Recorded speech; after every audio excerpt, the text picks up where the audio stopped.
Maymay Intrata nanalo bilang Viral TikTok of the Year sa 4th Village People Choice Awards. At yun nga, nag-post nga si Maymay sa kanyang IG account at sinabi nga niyang all glory to God for another award. Maraming salamat po at BP Choice Awards sa karangalan po na ito. Congratulations po sa atin ang Makabugera Fam and Maymay Fam.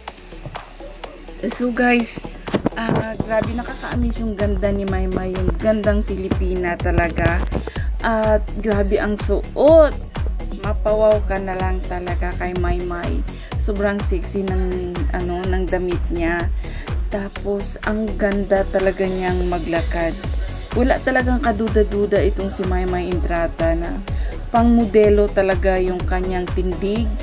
Ang galing niyang mag-pose, ang galing niyang maglakad. Grabe talaga si Maymay, as in. Alam ko kayo guys na mga nagmamahal kay Maymay, yun din ang nararamdaman nyo. People awards po sa award po na ito. Maraming salamat po sa recognition po na ito. Sa lahat po ng gumamit po sa TikTok po, sa mga pamagera, maraming salamat po. Sa lahat ng mga Jordan Please na gumamit po sa kanta ko. Thank you po!